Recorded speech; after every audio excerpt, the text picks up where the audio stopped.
Hello students, welcome to my channel. आज हम लोग जिस सब्जेक्ट को पढ़ने वाले हैं उसका नाम है इलेक्ट्रोमैग्नेटिक फील्ड थ्योरी। इस सब्जेक्ट से रिलेटेड हमारा जो पहला यूनिट स्टार्ट होने वाला है उसका नाम है वेक्टर कैलकुलस। इस वेक्टर कैलकुलस में हम लोग कुछ टॉपिक समझेंगे जो बेसिक है, जिससे हमारे न्यूमेरिकल समझने में हमको काफी इजी जाएगा। जैसा कि आप लोग देख रहे हैं कि वेक्टर कैलकुलस में जब हम लोग स्टार्ट करते हैं तो सबसे पहले हम लोग देखते हैं कि यहाँ पर हमको दिखाई दे रहा है टाइप्स ऑफ फिजिकल क्वांटिटी। यानी जब भी हम लोग किसी वेक्टर के बारे में पढ़ेंगे तो हमको कहां से स्टार्ट करना है? टाइप्स ऑफ फिजिकल क्वांटिटी से। ये जो टाइप्स ऑफ फिजिकल क्वांटिटी है ये दो टाइप की रहेगी हमारे पास में। जैसा कि आप देख रहे हैं, पहले क्या दिख रहा है आपको? Scalar quantity. दूसरा क्या दिख रहा है? Vector quantity. स्केलर क्वांटिटी और वेक्टर क्वांटिटी ये हमको पता होना चाहिए। स्केलर क्वांटिटी का मतलब होता है कि जो सिर्फ हमको मैग्नीट्यूड को दिखाएगा, और वेक्टर क्वांटिटी का मतलब होता है जो मैग्नीट्यूड और डायरेक्शन दोनों को दिखाएगा। तो अगर हम लोग मैग्नीट्यूड की बात करते हैं तो मैग्नीट्यूड में हमारे पास में जो एग्जांपल बनेगा स्केलर क्वांटिटी से रिलेटेड, वो क्या बनेगा? Mass, length, time, temperature and voltage. वही अगर हम लोग वेक्टर क्वांटिटी की बात करते हैं तो वेक्टर क्वांटिटी का एग्जांपल हमारे पास में क्या बनेगा? Velocity, force and displacement. यहां तक समझ में आया? उसके बाद में जब हम लोग आगे चलते हैं तो यहां पर होता क्या है कि जैसे हम लोग फिजिकल क्वांटिटी को देख लेते हैं तो हमारे पास में फिर वेक्टर के साथ में एक नया कंसेप्ट तैयार होता है, जिस कंसेप्ट को हम लोग बोलते हैं यूनिट वेक्टर। अब अगर यूनिट वेक्टर की डेफिनेशन अगर आप लोग देखोगे तो क्या बोलता है definition? Any vector in space in any direction having a magnitude equal to unity is called as unit vector. जैसा कि आप लोग नाम देख रहे हैं, यूनिट वर्ड जो आ रहा है उसकी वैल्यू हमेशा कितनी रहेगी? 1 रहेगी। समझ में आया? अब यहाँ पर अगर मुझे यूनिट वेक्टर को रिप्रेजेंट करना है तो मुझे किसी एक वेक्टर को लेकर रिप्रेजेंट करना होगा। समझ के चलो, मैंने यहाँ पर वेक्टर क्या लिया हुआ है? ए लिया हुआ है। देख रहे हैं आप लोग, ए के ऊपर में एक आपको एरो दिख रहा होगा, तो इसको हम लोग क्या बोलते हैं? वेक्टर ए बोलते हैं। जब इसको हम लोग रिप्रेजेंट करते हैं तो कैसा रिप्रेजेंट करते हैं? Magnitude of vector A into unit vector A. ये जो स्मॉल ए के ऊपर में आप कैप देख रहे हो, ये रिप्रेजेंट करता है यूनिट वेक्टर को। और ये किस वेक्टर के लिए काम कर रहा है? ए वेक्टर के लिए काम कर रहा है, इसलिए इसके सफिक्स में हम लोगों ने ए लिखा। और जैसा कि यहाँ पर हमारे पास में वेक्टर ए का रिजल्ट है, तो हमने यहाँ पर शो भी किया हुआ है कि ये जो मैग्नीट्यूड है ये किसको रिप्रेजेंट करता है? मैग्नीट्यूड को और absolute value of vector A को। सिमिलरली ये जो यूनिट वेक्टर दिख रहा है ए का, ये यूनिट वेक्टर जो है हमारे पास में, ये हमेशा क्या देगा? डायरेक्शन देगा। इसलिए यहाँ पर हम लोग ए को रिप्रेजेंट कर रहे हैं जो डायरेक्शन बताएगा वेक्टर ए का। ठीक है, अब आगे बढ़ते हैं हम लोग।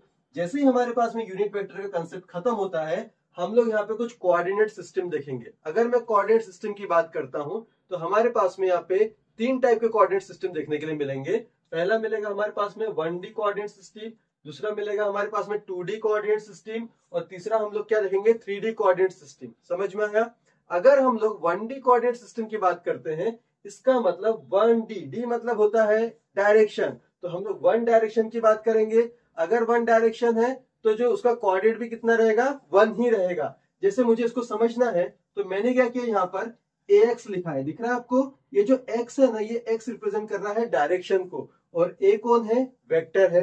तो अगर मेरे पास में डायरेक्शन तैयार हो रहा है, इसका मतलब जिस भी डायरेक्शन में हमारे पास में वेक्टर a तैयार होगा, उसी डायरेक्शन का हमारे पास में क्या बनेगा? यूनिट वेक्टर बनेगा। यानी यहाँ पे डायरेक्शन अगर x है तो उसका यूनिट वेक्टर क्या बनेगा हमारे पास में? ax बनेगा। समझ में आ रहा है? अब अगर इसको मुझे रिप्रेजेंट करना है तो मैं कैसे रिप्रेजेंट करूंगा? Vector a equals to ax into unit vector x। समझ में आया? जैसा कि हम लोग यहाँ मेंशन कर रहे हैं कि ये जो ax है, ax का शो करता है scalar value of vector a in x direction. यानी यहाँ पर हम लोग जो ax को शो करने वाले हैं, ये कौन से डायरेक्शन में काम कर रहा है? x डायरेक्शन में काम कर रहा है। सिमिलरली ये जो यूनिट वेक्टर x है, तो इसको भी हम लोग क्या बोलेंगे? Unit vector of vector a in x direction. समझ में आया? अब एक और चीज देखो, यहां पर क्या होता है, अगर मुझे इनका मैग्नीट्यूड निकालना होता है तो मैग्नीट्यूड हमेशा हम लोग निकालते हैं स्केलर क्वांटिटी से। किससे निकालते हैं? Scalar quantity. अब यहाँ पर हमारे पास में स्केलर क्वांटिटी कौन है? ax है। अगर मुझे इस ax का मैग्नीट्यूड निकालना, मतलब किसका मैग्नीट्यूड निकालना है? वेक्टर a का, तो मैं कैसे यूज करूंगा? देखो, वेक्टर a का मैग्नीट्यूड मैं बनाऊंगा यहाँ पे, तो ये बन गया हमारे पास में वेक्टर a का मैग्नीट्यूड। और जो स्केलर वैल्यू होती है, स्केलर वैल्यू कौन है यहाँ पे? ax है, तो हम लोग यहाँ पर क्या लिखेंगे? अंडर रूट ऑफ ax का स्क्वायर। और हमेशा याद रखना कि जो मैग्नीट्यूड वाली वैल्यू होती है ना, उसका आंसर हमेशा कैसा रहेगा? पॉजिटिव रहेगा। ठीक है, अब हम लोग सेकेंड कंसेप्ट में आते हैं। सेकेंड कंसेप्ट में हम लोग क्या देख रहे हैं, 2D कोऑर्डिनेट सिस्टम। अब 2D कोऑर्डिनेट सिस्टम का मतलब क्या हो रहा है यहाँ पे, डी मतलब हो गया डायरेक्शन, कितने डायरेक्शन है, 2 डायरेक्शन है। अगर 2 डायरेक्शन है तो कोऑर्डिनेट कितने रहेंगे वहां पे, 2 रहेंगे।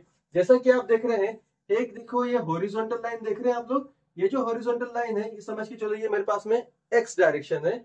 ये जो वर्टिकल लाइन देख रहे हो इसको समझ के चलो हम लोग वाई डायरेक्शन में है। समझ में आया। अगर ये x डायरेक्शन है तो इसकी स्केलर क्वांटिटी क्या बनेगी, ax, ब्लू से देख रहे हो आप लोग। और ये जो वर्टिकल है अगर ये y डायरेक्शन है तो इसका स्केलर क्वांटिटी क्या बनेगा हमारे पास में, ay बनेगा। समझ में आया। अब अगर जिस डायरेक्शन में स्केलर क्वांटिटी बनेगी उसी डायरेक्शन में हमारे पास में यूनिट वेक्टर भी बनेगा, इसलिए हमारे पास में ax आ गया और यहाँ पर क्या बना, यूनिट वेक्टर x बना। सिमिलरली वर्टिकल में अगर जिस डायरेक्शन में हमारे पास में स्केलर क्वांटिटी है तो देखो वर्टिकल में स्केलर क्वांटिटी कौन है, ay है, तो उसका हमारे पास में यूनिट वेक्टर भी क्या बनेगा, y डायरेक्शन का बनेगा। समझ में आया। तो अब अगर हम लोग इन दोनों का रिजल्टेंट लेंगे, किसका, यूनिट वेक्टर y का और यूनिट वेक्टर x का, तो इन दोनों का जो रिजल्टेंट रहेगा वो क्या तैयार होगा हमारे पास में, वेक्टर a तैयार होगा। और अगर मुझे इस वेक्टर a को लिखना है तो मैं कैसे लिखूंगा, देखो वेक्टर a इक्वल्स टू, अब इधर ध्यान दो, इसमें दिमाग ज्यादा दौड़ाने की जरूरत नहीं है, हमको बस ध्यान में यह रखना है कि अगर मेरे पास में एक डायरेक्शन था तो वैल्यू क्या बनी थी हमारे पास में, ax into unit vector x। अब मेरे पास में यहाँ पे कितने डायरेक्शन है, 2 है, एक कौन है x, दूसरा कौन है y। तो अगर आप यहाँ पर नोटिस करो तो x के लिए क्या बना, ax यूनिट वेक्टर x, फिर हमको कौन और जोड़ रहा है यहाँ पर, y जोड़ रहा है, क्योंकि इनका रिजल्टेंट किससे तैयार हुआ, वेक्टर a का, ax और ay से। ये जब दोनों जुड़े तो बीच में साइन क्या आ गया, प्लस आ गया। तो हमारे पास में यहाँ पर क्या बनेगा, ay स्केलर क्वांटिटी का इंटू यूनिट वेक्टर y। समझ में आया। तो जो 2D डायरेक्शन था उसका वेक्टर हमारे पास में 2 कोऑर्डिनेट सिस्टम से तैयार हो गया। अब एक और बात यहाँ पर आपको नोटिस करना है कि अगर मुझे इसका मैग्नीट्यूड निकालना है तो मैंने अभी क्या बताया कि जब हम लोग मैग्नीट्यूड निकालेंगे इसका मतलब क्या करेंगे, जो स्केलर क्वांटिटी था उसका स्क्वायर बनाएंगे। तो अब अगर मैं स्क्वायर बना रहा हूं तो कैसे बनाऊंगा, देखो ये मेरे पास में मैग्नीट्यूड तैयार हो रहा है, ये जो ax है, ax का क्या बनेगा, स्क्वायर, प्लस ये ay दिख रहा है, ay का क्या बनेगा, स्क्वायर, और ये काय में आएगा, अंडर रूट में। तो इसका जो सोल्यूशन निकालोगे वो सोल्यूशन हमेशा कैसा दिखेगा आपको, पॉजिटिव दिखेगा। इस बात का आपको ध्यान में रखना है। तो हमने अभी यहाँ पर कितने डायरेक्शन देख लिए, 2, एक देख लिया 1D के लिए, एक देख लिया 2D के लिए। अब हम लोग आएंगे 3D डायरेक्शन में। अब 3D डायरेक्शन में क्या होता है, 3 कोऑर्डिनेट हमको चुनने पड़ेंगे। तो हम लोग यहाँ पे 3 कोऑर्डिनेट क्या चुन रहे हैं, एक्स, वाई एंड जेड। जैसा कि आप देख रहे हैं ये हॉरिजॉन्टल एक्स है, ये वर्टिकल वाई है, और ये जो आपके पास में तीसरा कोऑर्डिनेट दिख रहा है इसका नाम क्या है, जेड है।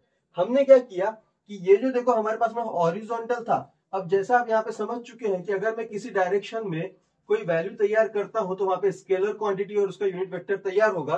सिमिलरली यहाँ देखो अगर ये हमारे पास में हॉरिजॉन्टल डायरेक्शन है, इसका मतलब इसकी जो वैल्यू है, यहाँ पे ध्यान देना सब लोग, तो बताओ इसका स्केलर क्वांटिटी क्या बनेगा, ax बनेगा। समझ में आ रहा है। वर्टिकल का स्केलर क्वांटिटी क्या बनेगा, ay बनेगा। समझ में आ रहा है। और ये जो हमारे पास में z डायरेक्शन है इसका स्केलर क्वांटिटी क्या बनेगा हमारे पास में, az बनेगा। मतलब आपको तीनों डायरेक्शन दिखाई दे रहे हैं। ठीक। अब हमने क्या किया कि अगर मैं इसके कोऑर्डिनेट तैयार करता हूं, समझ के चलो, पहले मेरे पास में कोऑर्डिनेट कौन सा है, ये साइड का देख रहे हो आप, एक x और एक y। जब मैंने इनके यूनिट वेक्टर से इनका रिजल्टेंट तैयार किया तो ये जो पॉइंट तैयार हुआ हमारे पास में, ये किससे मिलके बना, x डायरेक्शन और y डायरेक्शन से मिलके बना। तो हमने इसके कोऑर्डिनेट को क्या बनाया, एक्स वाई बनाए। यहां तक क्लियर है। अब यहां पर हमने क्या किया कि ये जो मेरे पास में एक्स वाई आ चुका था इसको मैंने मिरर की तरह नीचे में रिप्रेजेंट किया। इसका मतलब ये जो एक्स वाई था ये पहले से ही हमारे पास में था, इसको मैंने मिरर की तरह नीचे में रिप्रेजेंट किया। और जो मेरे पास में यहाँ पे z था, यहां से मैंने देखो एक हॉरिजॉन्टल लाइन लाई और यहाँ पर मैंने इसको जोड़ दिया।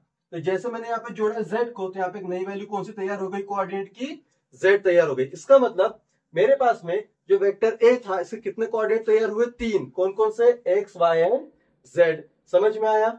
अब क्या करना है हमको कि जब मुझे इसका वेक्टर तैयार करना है, तो जैसा कि हम लोगों ने यहां से देखा था, एक कौन सी कंडीशन तैयार हो रही थी, स्केलर की, एक क्या हो रहा था उसका, यूनिट वेक्टर।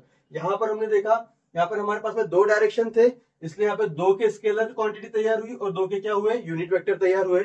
अब यहाँ पर देखो हमारे पास में कितने कोऑर्डिनेट है, 3 है, एक्स वाई जेड। तो x का बनेगा स्केलर क्वांटिटी, x का बनेगा यूनिट वेक्टर, y का बनेगा स्केलर क्वांटिटी, y का क्या बनेगा, यूनिट वेक्टर, z का बनेगा स्केलर क्वांटिटी, z का क्या बनेगा, यूनिट वेक्टर। तो जैसा कि आप लोग यहाँ पर देख रहे हो वेक्टर a का रिजल्ट हमारे सामने में है, ax unit vector x plus ay unit vector y plus az unit vector z। उसके बाद में देखो, अगर मुझे इसका मैग्नीट्यूड निकालना है तो मैग्नीट्यूड कैसे निकालूंगा मैं? जो स्केलर क्वांटिटी थी वो कहां पर आ जाएगी? अंडर रूट के अंडर में आ जाएगी, और इसका क्या बना लेंगे हम लोग? स्क्वायर। जैसा कि ax दिख रहा है तो ax का स्क्वायर, ay दिख रहा है प्लस ay का स्क्वायर, az दिख रहा है प्लस az का स्क्वायर। समझ में आया? तो ये जो था हमारा किससे रिलेटेड काम चल रहा था? 1D coordinate system, 2D coordinate system और 3D कोऑर्डिनेट सिस्टम। अब आपको बात यहाँ पर ये ध्यान में रखना है कि जब हम लोगों ने ये सारी चीजें सीखी हैं तो इसको हम लोग यूज कहां पर करेंगे? न्यूमेरिकल में, क्योंकि जब तक कि हमको बेसिक समझ में नहीं आएगा हम लोग को न्यूमेरिकल समझ में नहीं आएगा। तो आप लोगों को इसकी प्रैक्टिस करनी है, अपनी प्रैक्टिस बुक में इसको लिख के रखो, इसको समझो कि ये यहाँ पर क्या दिया हुआ है, और साथ में अगर कहीं पर भी आपको डाउट लगे तो प्लीज वहां पे आप मेरे जो यूट्यूब चैनल में आप ये देख रहे हो वहां पे आप बिलो में कमेंट करिए और मुझे बताइए कि आपको दिक्कत कहाँ जा रही है। तो हम लोग मिलेंगे नेक्स्ट लेक्चर में, तब तक के लिए थैंक यू सो मच। और जाने से पहले चैनल को सब्सक्राइब करिए, शेयर करिए और लाइक करिए। हम लोग मिलेंगे नेक्स्ट लेक्चर में एक न्यूमेरिकल के साथ में, तब तक के लिए बने रहिए।